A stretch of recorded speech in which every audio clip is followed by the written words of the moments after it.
104.7 The Cave, KKLH, Marshfield, Springfield, a proud member of the Kansas City Chiefs radio network. Touchdown, Kansas City! Now, it's time for Ned Talk. Yep, here we are for another round of Ned Talk, your local live sports talk show. I'm Joe Westen, joined by Ned Reynolds. Ned, have you put away that heat rock yet?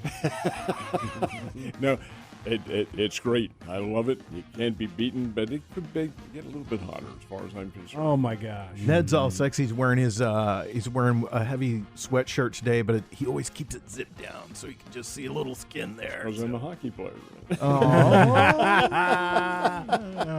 Just kidding. Alex Scott is with us. Alec, how are you? I'm doing pretty well. Ned, you could use a thicker chain. You know, if you're going to keep it zipped down that's that right. low, you need a thick gold chain to complement the look. I think Do the Luke Voigt. Yeah, look real iced out. I think it'd look good on you. Yeah. And Josh Roberts. Josh wearing a new hat today. He's wearing his Canadians hat. Yes. I've been watching a lot of hockey. I'm in the spirit. And nobody cares. Right. I care, Josh. Just like giving Josh a hard time because he loves hockey. Yeah, and soccer. And Joe hates them both. Yeah. I don't like sports where you can't use your hands. There's something wrong with those But sports. you're not going to get into the ultimate description of it, are you? No, we good. just no, don't even bring that up. Okay, big news this morning. Vida Blue, I wish I could say a Hall of Fame pitcher for the Oakland A's, passed away at the age of 73. And we were just talking about Vida Blue's career statistics because they're pretty impressive for a guy that is not in the Hall of Fame, and he played for such a great team. We were kind of talking about that a little bit before we went on. Well, the air. I think he will be eventually. The old timers, they call it the Galaxy or Golden something or whatever it is they call him. After 10 years, he'll get in. His record is entirely too good. He had the one MVP, but 3 Cy Youngs? Is that what he won? Something like 3 that. Cy Youngs, 6-time All-Star. It's 237 wins, 161 losses, And over 2,000 strikeouts. Well, along with Steve Carlton, arguably among the very best lefties ever. My gosh, he was so dominant when he was pitching with the A's organization. And look what he did. His record speaks for itself. He should be a Hall of Famer, but I think it's probably going to come later on. Just, these guys are passing away, especially one, now we're getting to the point where the guys that played in the 70s are passed away. And you and I were talking in the hallway as I mentioned this story to you, and I said, I think people forget how great that Oakland A's team was in the early 70s. Oh, yeah. Sal Bando, the star player, and although Vida Blue is not one of them, but Bando and Reggie Jackson, they were all Kansas City A's at one time. And were with the team when they moved out to Oakland. He spent a couple of years pitching for the Royals, though, late in his career. At Royals he did, yes. Yep, that is but right. Kansas City A's, Gene Tennis played for that team. Gino Tenacci, absolutely. Yeah, great baseball team, 3 consecutive world championships. Mm-hmm. And I think if Charlie Finley hadn't broke that team up, they probably would have won a couple of more world championships, too. Better than the Big Red Machine. They were very dominant.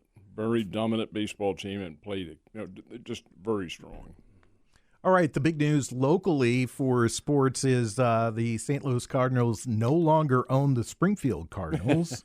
And Ned, bring us up to date on this. Tell us what's going on. It's really not all that much of a surprise when you think about it. This Diamond Holding Company, which is not to be confused with the Diamond Sports, which is the one that's going bankrupt at the moment. This is Diamond Holdings. And what they have done is pretty clever. It's 2 guys who have gone around and purchased minor league teams because, in the Cardinals' case, the major league team owning the minor league team is very rare. It does happen, but it's very rare.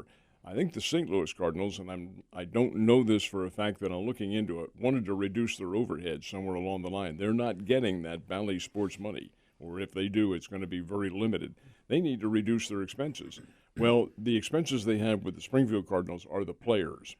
Now, they don't own the stadium. The city owns it. And now this new Diamond Holdings Company will also own part of the team. They'll own the team. So I think probably they and the city will split the major changes that need to be made, including the new lights and the new locker rooms and some of the other amenities that have been mandated by Major League Baseball, which runs the entire organization. But I think it makes sense, and I think it'll work very well. They already have the commitment from the St. Louis Cardinals to continue their working agreement, and they're going to continue it until 2038, I think it is. But that's all very positive. But in terms of the money involved, it's going to stay locally here, and that makes a major difference in what can be done and what can't be done, and St. Louis doesn't have to worry about that. They just need to worry about developing some players, which they aren't doing at the moment. Were you surprised at all by this story when it happened? Yes, because I thought it was going to involve a name change of the stadium, which I would not have been for. But it didn't, thankfully. Mr. Hammonds did an awful lot when he was here. Like him or not, admire him or not, the man was so very philanthropic. Yes, I thought the stadium name should be retained, and it has been, fortunately. But in terms of the ownership, I did not see this coming. But then when you take a look at the other organizations that this Diamond Holdings Company has, there's several teams in the Texas League. Midland Rockhounds, Wichita Windsurge, they're owned by this team. The Memphis Redbirds are owned by this group as well. So they're making a very strong move to govern a lot of the less than Major League Baseball teams, and I think it's a pretty good move. Kind of interesting business philosophy, because there's no sort of ownership regulations like you would see at the Major League level. So it's kind of interesting to see this group come in and buy up some of these teams and go forward with this business plan. Well, you still have to understand, they have to answer to Major League Baseball. Yes. Major League Baseball governs everything. But you don't see, like, George Steinbrenner, the Steinbrenner family, owning the Yankees and the Royals and the Pirates and a bunch of teams like that. You just don't see that. Well, you're not allowed to. Yeah, you can't, but at this level, you can, though.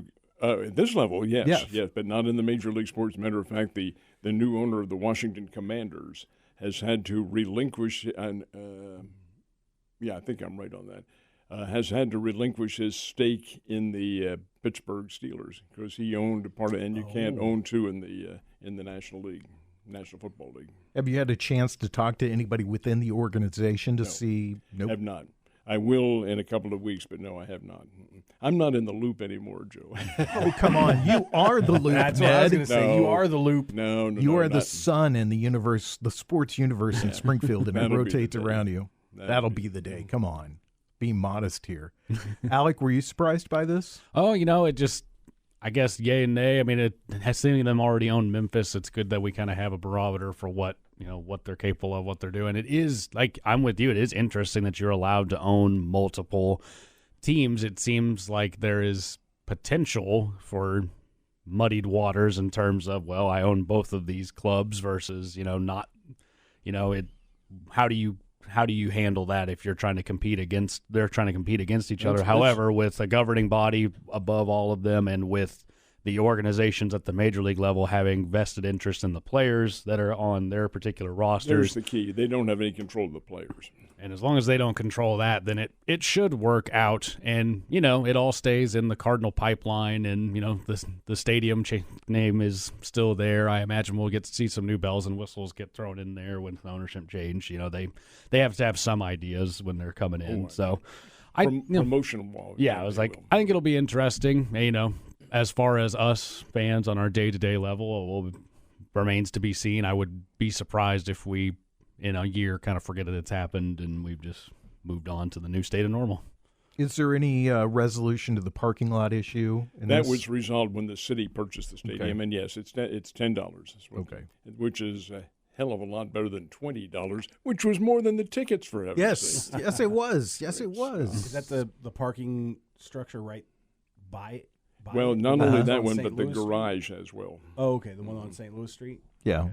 Your thoughts about this, Josh? Well, it's fascinating to me because I didn't know how the corporate structure of minor league baseball was until you sent us that message about them being purchased, and so I looked at that company and read about that company, and it is fascinating because it's set up totally differently than the major leagues as far as ownership and rules, and so I don't think it's a bad thing. I mean, it sounds like this company knows what they're doing. They've got a formula. They've got a pattern for how they run these minor league teams, and I feel like it'll be business as usual for the Springfield Cardinals, and I'm glad they kept the stadium name too. I mean, that's a local thing that people are proud of and should be, and so I think it'll be business as usual. It seems. I mean, I don't think they'll come in and do too much. Keep in mind, though, that it will be. They're going to operate these teams, but they're operating them within the protocol of Major League Baseball, because MLB runs this whole show. Mr. Manfred's up there, and he's the czar of everything. It didn't used to be the case. Minor League Baseball was an entity in its own up until 2 years ago. Now Major League Baseball governs everything. That's why these improvements are being made. The new lights and all that, that's a Major League Baseball rule, and they have to follow that. Let's talk about the big club for a minute, because they are they're not playing very good baseball right now. Trying to go for their 9th consecutive loss. That's a streak. Got to work on those streaks, don't you? That part of it, in my opinion, is an anomaly. That does happen. Teams get into losing streaks. Now, for the Cardinals, it's historic to have this kind of a bad run. But it'll change. They'll get some wins. But is there a problem with the team? Yeah, the problem is they ain't very good. It's not some kind of a circumstance in which everything's going bad. Yes, it has been. It's always going to when you're losing like that. But they don't really have, in my opinion, the necessary ingredients. Like I was telling Alec a few minutes ago, bringing a catcher to replace Yadier Molina, who is supposed to be the Chicago Cubs let him go. This is Wilson Contreras, about whom we're talking. Chicago Cubs let him go as a free agent. But when you take a look at how strong an effort they made to keep Wilson Contreras, it was tepid at the very best. They were willing to let him go. Cardinals signed him for $87 million, and now he's not catching anymore. They designated him for another position because he's not handling the pitchers well. And there are a lot of pass balls and I don't want to say errors, but circumstances that Yadi would not have allowed to happen. I don't think he's the leader that they're looking for. His offense is all right, but his defense has not been, so he's out of catching. They're going to make him a DH and a first baseman and a right fielder, whatever, but it's not going to be as the catcher. That'll be Andrew Kisner, and then they bring in a third guy named Barrera, with whom I am not familiar at all. So that's got to be a signal somewhere along the line that your off-season circumstances haven't been very good. Bring in Adam Wainwright, and he pitches yesterday. Adam Wainwright, folks, is 41 years old, and he is good probably for, you tell me if you disagree with this, for maybe 4 or 5 innings.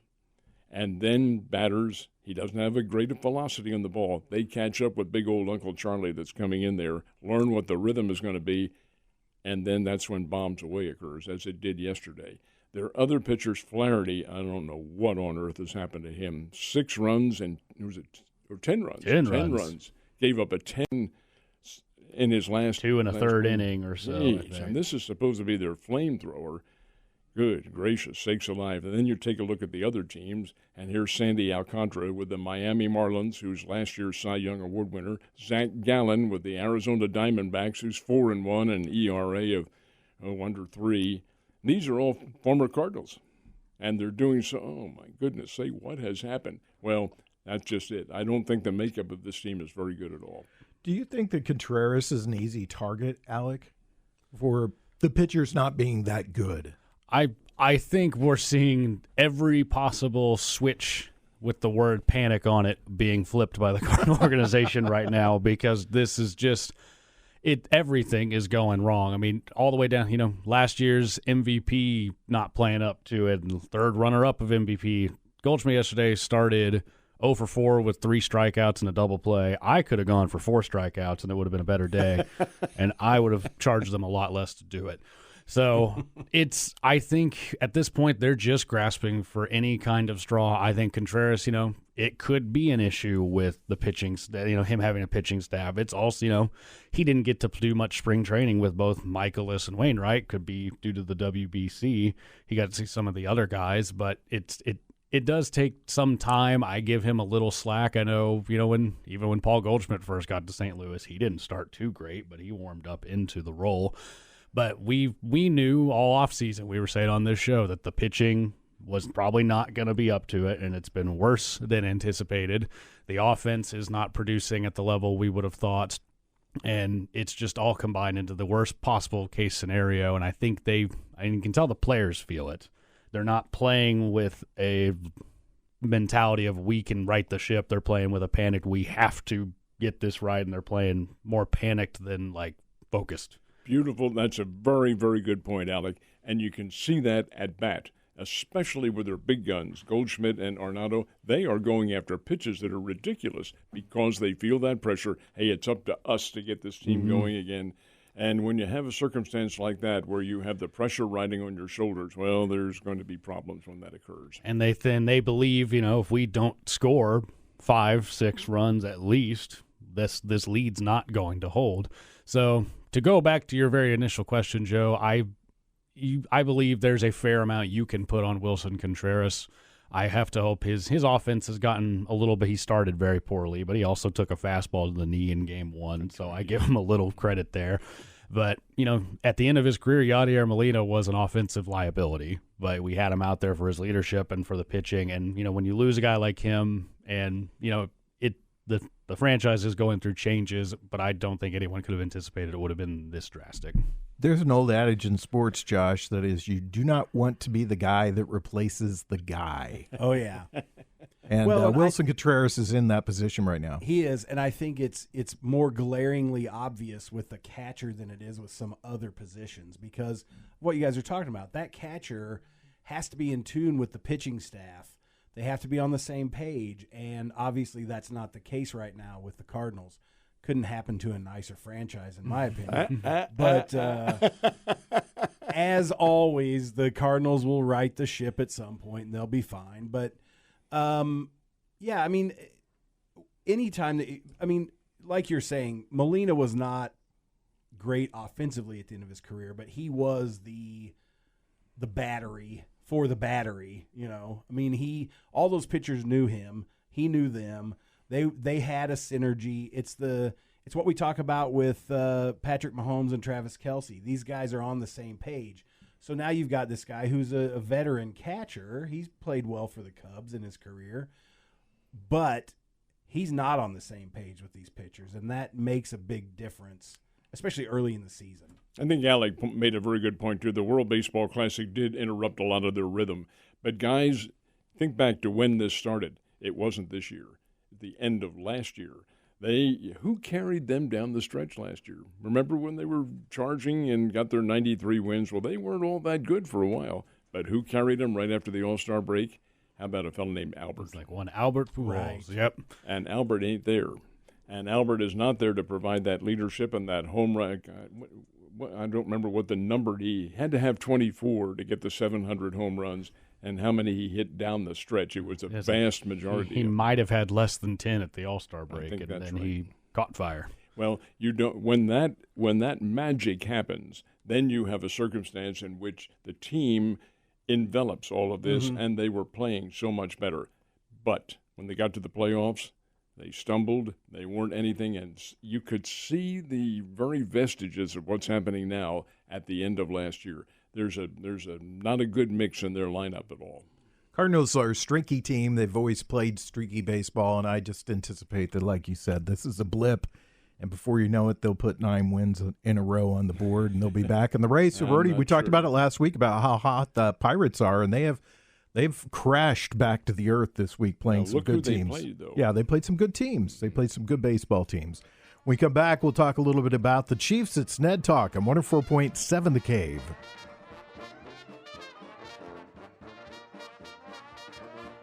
You're listening to Ned Talk on 104.7 The Cave, part of the Kansas City Chiefs radio network. Back to Ned Talk on 104.7 The Cave, a proud member of the Kansas City Chiefs radio network. And we are going to talk some Kansas City Chiefs because there's stuff going on in the Chiefs world. They have re-signed Jared McKinnon back to a contract, so he will be back to the team. But the other couple big moves I want to kind of touch on, first of all, since we're on the running backs, is that Clyde Edwards-Helaire is no longer a Kansas City Chief. Well, no. He is for this year. He is for this year, okay. But they've declined his option, though. Correct. So, I mean, the writing's on the wall, right? Oh, yeah. He'll be a free agent at the end of this season because they haven't signed him. So he does. That's the option that belongs to him. The Chiefs don't want to exercise it. So, yeah, he'll suit up for them this year, and I would suspect he's going to earn $2 million. He'll play his hardest for them this year. That doesn't mean, Joe, that he won't be re-signed by the Chiefs, but I think it's rather unlikely that he will be. Would you say, Ned, that he has been a disappointment with the Chiefs? Oh, the Chiefs have been to 2 Super Bowls and they've played Not well. because of him, though. Well, but he's been a part of those teams. And again, chemistry is part of what goes on. Oh, disappointment. He hasn't been, let's say he hasn't been the Gale Sayers or the Jimmy Brown or any of the great stars that have developed in a running back position. He hasn't been them, but he's an LSU kid. He's been fair, but not what the Chiefs are looking for. I think that's too much of an expectation to put on anybody to come into any organization and say you're going to be the next whoever, especially the names that you threw out there. Right. But I think that what they were looking for, the excitement when he was drafted, was that he was another pass receiving weapon, and he just never really developed into that. And he's especially been banged up on running plays when he's been used as a running back. He's been injured too, and that's been part of it. But hey, it is what it is, and that's the metamorphosis of his career. It really hasn't developed. He is going to play for them this year, and it wouldn't be at all surprising if he doesn't have a big year with them. Do you think there's a possibility that he could be gone before the start of the year, a trade or something like that? That would be the only way that it happens, is with a trade, because he's still under contract with them. Now, they could cut him, and then he becomes a free agent. But if nobody picks him up, Chiefs are still responsible for that salary. Yep. Which is pretty big as a first-round draft pick, carrying that weight. So they'll probably carry that player. And then, yeah, you decline the 5th-year option because if he surprises and has a good year, you bring him back, and it's probably for way cheaper than what that 5th-year option was going to be. Much cheaper. Mm-hmm. You have very strong opinions about. I think they should have let him go last year. I mean, I think they showed last year that they don't need him because of Isaiah Pacheco. And so it doesn't surprise me a bit that they didn't exercise his option, but I think they should trade him. I think they could get something decent for him right now, regardless of how his season goes this year. And I understand what you're saying, Ned. He'll probably try a lot harder this year because he knows he's going to be a free agent at the end of the year. It's kind of his a new tryout season. But I don't think the Chiefs are going to play him any more than they did this past season. Well, they do have some options. That is true. But somewhere along the line, he'll figure into the mix. And again, you have to understand this is the NFL where your rate of attrition is overwhelming. Oh, I know. Mm-hmm. Yeah. And it's also a very much a league of what have you done for me lately. I mean, if he has a great year, you could definitely see the Chiefs re-upping him again and him being part of that. I like their running back by committee. That's good. I think it's worked for them. I think you see different styles of running backs. I think you see a guy that's like Pacheco, who's he's hard-nosed. McKinnon's a better receiver, so I kind of like this setup. One of the things that concerned all of us as we went into this offseason, free agency, Orlando Brown is gone. He went to the Cincinnati Bengals. But if you're going to look for somebody to keep Patrick Mahomes upright, I guess they found the right guy for that because they went and got the guy that's been keeping Tom Brady upright for the last few years. Well, but yes, an 8-year veteran and from the Tampa Bay Buccaneers, that is true. But why did the Buccaneers let him go? You always say that. there is a reason why. And it could just simply be money. Well, of course, it's always money, of course. You can't keep everybody. But this is an 8-year veteran, and he was partially responsible for Brady being in there, but Brady had a terrible year this year, as did the Tampa Bay Buccaneers.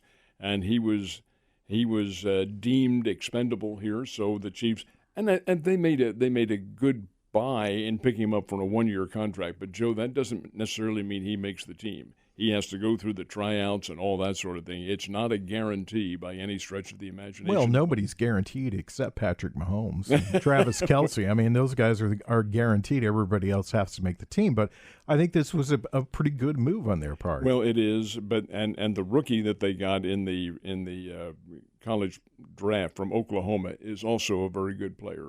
All those offensive linemen from OU, they're all stars. But I've forgotten his name now. His Vanier, something like that. But whatever it is, he's a great big guy who can move very well. His lateral movement is good.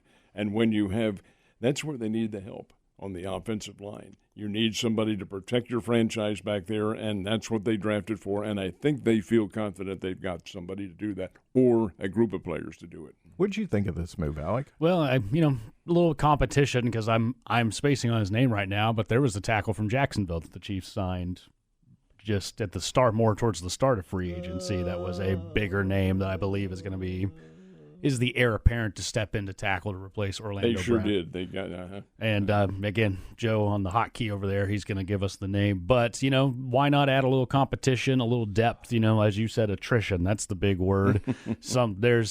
There's very real chance one of those guys is going to miss a game or two here or there. That's just football. It's the same reason why, I think having Clyde Edwards-Helaire on the team is still good because Pacheco or McKinnon, someone's going to roll an ankle or get hit on the shoulder or something, and it's going to cause some time away. ESPN has Donovan Smith, who they just got from Tampa Bay, scheduled in at left tackle. I can't talk today. Prince is behind him. Joe Tooney at the left guard spot. Nick Algretti is behind him. Creed Humphrey at center. Austin Reeder at the back up there. Trey Smith at the right guard. And Juwan Taylor at the right tackle position with Lucas Niang and Darian Kennard. Juwan Taylor's the guy I think they got from Jacksonville. That's who I was thinking but of. Who is look and see who the rookie was in the second or third round. Yeah, Juwan Taylor's who they got from Jacksonville. And, it's fun listening to guys play with the computer, isn't it? Just fun listening to them. They bring in the Oklahoma guy, but it seems like the mission is, let's bring in a handful of guys here. Let's, there's going to be, you call it tryouts just because someone's going to earn that starting spot. And if you bring in multiple people, cream will rise to the top. And these guys, if they sense an opportunity to start for the Chiefs, that's a big deal. Oh, yeah. And, the more guys you bring in, a few guys, one or two of these guys might not make the roster, but, have them compete. You'll find out who your best option is. Wanya Morris from Oklahoma. It's Wanya Morris. Right, that's who it is. Yeah. 6'6", 305 pounds. Wow. So that's a big guy. And they've got him. I mean, the depth chart really doesn't mean anything in May, but, they've got him in the third position on that depth chart. But, all these moves are very good because keeping Patrick Mahomes safe and on the field is the best way to get the team back to where they want to go. Well, and the team is the key right here. And we mentioned this last week when talking about the draft. The Chiefs did exactly what they needed to do in that draft. They drafted for depth. They drafted for the future. They didn't have to replace any position players now. They already have them. But in the National Football League, how long do you have them? You make your draft. You measure your draft into what you need, and what they needed was the replacements for the future. Well, just looking at the depth chart is I don't know what Josh is doing, but he's playing with the door. Yeah, we're hearing some outside noise, and he's trying to get the door shut. I'm leaving. The depth chart. I thought you were getting sick to your stomach. Yeah, the depth chart of the Chiefs looks really impressive right now, but it did this time last year too. The draft, they did an excellent job in the draft last year, and they did an excellent job in the draft this year. I completely agree, and when you have this team that is so solid like they are, they're doing, like you said, they're doing exactly the right thing. They're drafting for depth. They're looking for young talent that can be there for the future, so that when a guy moves on or retires or decides he wants to go to a different team, the next person moves up and they don't miss a beat. And so they're in a great spot because their offense is amazing, and so they can focus on the things, keep it amazing. Their defense did great last year, so they can draft depth in the defense and keep that going as well. So, yeah, I mean, I'm very happy with what they've done. And so I think as long as everybody stays healthy, then they're in a great spot again. And when we come back, we'll spend a little time talking about playoffs. I'll include hockey in that. Let Josh just roll for about 10 minutes about hockey right here on 104.7 The Cave. It's Ned Talk. You're listening to Ned Talk on 104.7 The Cave, part of the Kansas City Chiefs Radio Network. Back to Ned Talk on 104.7 The Cave, a proud member of the Kansas City Chiefs Radio Network. Yes, we are a proud member of the Kansas City Chiefs Radio Network. I'm Joe Westen, along with Ned Reynolds, Alex Scott, Josh Roberts, and Josh has convinced me it's time to talk a little bit about playoffs. I mean, playoff basketball is going on right now, and playoff hockey. The beloved Boston Bruins are out, though. What happened? I don't know that they're beloved, but I don't think anything in Boston's beloved. I don't think so either. Not if you're a real person. But anyway, the Boston Bruins set the record for most wins in a single season, most points in a single season, and then the Florida Panthers beat them in 7 games. So it was a good series, but Florida was just better. And that's the beauty of hockey is the teams that make it into the playoffs, any of them could win from number 1 to number 8. And they play 7-game series, so you get that balance. If you have a bad game, you can come back from it. And they beat Boston in the first round. So, and they're beating the Toronto Maple Leafs in the second round. They beat Toronto both games in Toronto. Now they're going back to Florida for 2 games. They may sweep the Maple Leafs, who had a great season as well. It's been a very good playoff so far. Most of the first round series went to 7 games. The second round very easily could be that way too. I know Carolina is kind of dominating the New Jersey Devils right now. But besides that in Florida, the other series are all 1-1. So yeah, it's good hockey. I'm rooting for Toronto, who probably won't beat the Panthers. And then I'll root for Edmonton because the Edmonton Oilers are fun to watch again. They are almost as entertaining as the Gretzky era back in the 80s because they score a lot of goals. They're very fast-paced. They have they have a lot of talent on that team. They had 3 players this season that had over 100 points, which is pretty spectacular, including Connor McDavid, who had 150-some points, which is the most since this guy named Mario Lemieux in the 90s. So it's entertaining hockey. It's fun to watch. Have you noticed that the hockey players' names all sound like Looney Tunes cartoon characters? Oh, yeah. Like Connor McDavid, Yosemite Sam, Leon Draisaitl. Yeah, they just sound like fake names. They just sound like somebody just drew names out of a hat and put them together. I love it. Ned, hockey, you? I will have to tell you, it's a limited interest. I do watch some of the games. Not a fan of the Blues or anybody else, but by the same token, you watch them and look for some good level of sports. More basketball, though, than it would be hockey in my case. And again, not a great fan of the number of teams who are in the playoffs, but kind of like basketball, or kind of like hockey, I should say, Josh, as you said. Any team can win the Los Angeles Lakers, for instance, seeded way below the Golden State Warriors, and they've got the Warriors on the ropes right now, lead them 2-1. So you can't tell what's going to happen. Miami Heat coming in and giving the New York Knicks all sorts of difficulty.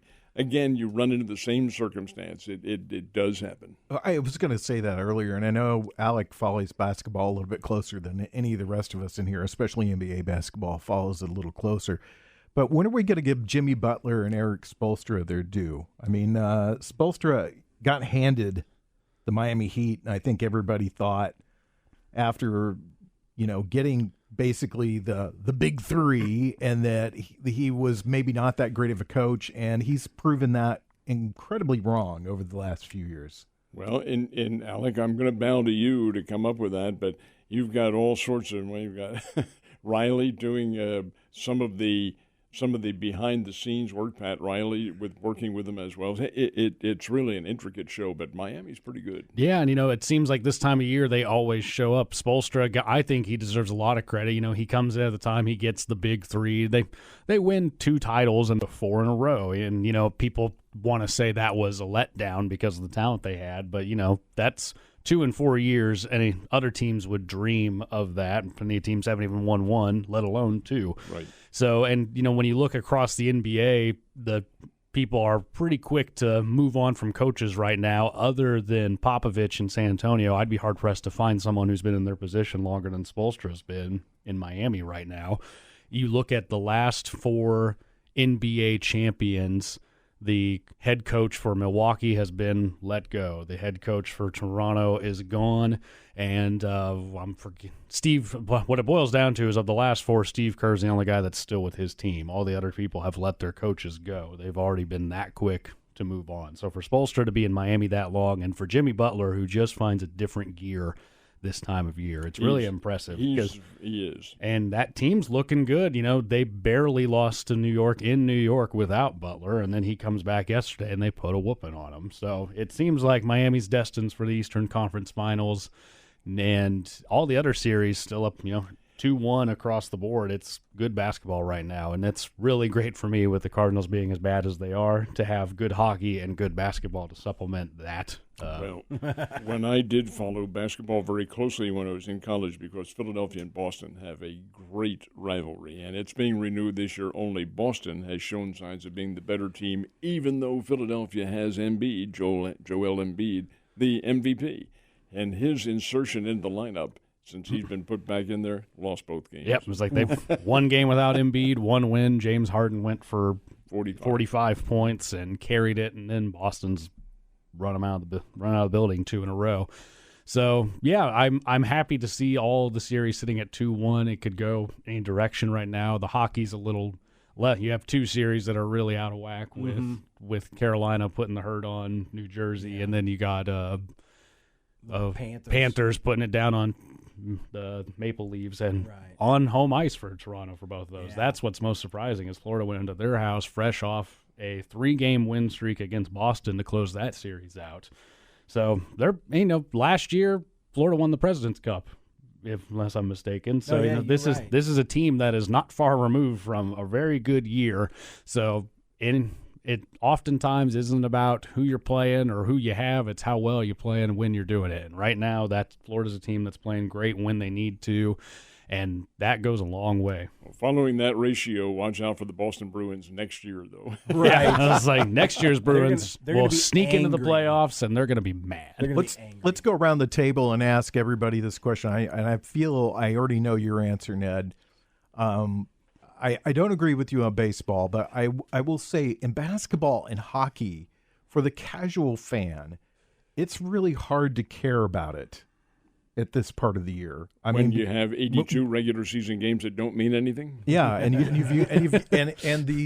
an endless rounds of playoff before you finally get to the championship. So it's really hard to care. Well, yes, I will fully agree with you, and this has been an ongoing debate for years and years and years. The reason it's done is because you have to add to the treasure chest, and the television folks have to add to what they're bringing in with the commercial aspect of things. So you have to know that's why the playoffs exist to the point that they do. They're all best of 7 now. Didn't used to be that way. Right. NBA, I remember when the NBA first round was best of 3. And it went to best of 5, and now it's all best of 7. But again, it's designed for the TV cameras and the TV coverage and so forth and so on. Is it fair? No, I don't think it is at all, because what purpose is there in playing that regular season and having a best record like the Boston Bruins? What they should do, in my opinion, is give that team a bye somewhere along the line and let them, of course, you get out of your rhythm when you're doing that, but by the same token, you can rest up and you have a first or second round already secured, and it does give some meaning to the regular season. Same holds true in baseball. The Dodgers were knocked out of it last year. The Philadelphia Phillies, are playing in the World Series. Yeah. And where'd they finish? 3rd place? Something like that? Managed to get hot in the playoffs. Is that legit? Is it fair? I wonder. What about you? It'd be hard to, especially in basketball and hockey, for these bye weeks when best of 7 series start right from the jump. If Boston had gotten a bye week, they would have been 2 weeks off, and that would have been as healthy as you would have been. That's probably pretty hard to get that engine revved back up when you didn't play for that long. So it would require shortening the first round series, which I just don't see them doing for the money reasons. They're more games, more teams, more viewership, more tickets sold, more everything just means more money. So I personally do enjoy once the playoff rounds start. I get it can be a little finicky with those lower seeds, but you earn your spot in there. I have a harder time following, especially like NBA with 82 games. I'm like, let me know who the final, who those final. At this point, it's 20 teams with the play-in tournament. Let me know who those teams are, and then I'll tune in from there. And once you get that good playoff atmosphere, I think it's all fun at that point. But the Phillies beat the Dodgers fair and square. The Florida Panthers just beat the Boston Bruins fair and square. It's the home ice, the home court. That's supposed to be your advantage, and that might not feel like it goes as far as it used to. Josh, I'm selectively. My attitude towards sports changes depending upon the sport. And I'll tell, for example, I love when Alabama dominates in college football, but I don't like to see a team totally dominate in hockey. I like the parity of hockey. Baseball, I'm fine with dynasty teams in baseball. I think it's cool, but in the NFL, I don't like dynasty teams. It's weird. So, I don't mind the number of teams in the playoff. I don't know what they could do to make the regular season in these sports more interesting. I mean, the players are going to play it. It's just, it's their job. They're getting paid. But fan-wise, I don't know if they shorten the NBA and NHL seasons, I don't know that would make it better. So I think the model they have seems to be working for them. They're making plenty of money. And if you look at, baseball added more levels of playoffs, and so did the NFL over my lifetime. So they understand the revenue generated for playoff sports is more than regular season. when we come back, we'll tell you what we're going to watch on TV this afternoon. It's Ned Talk.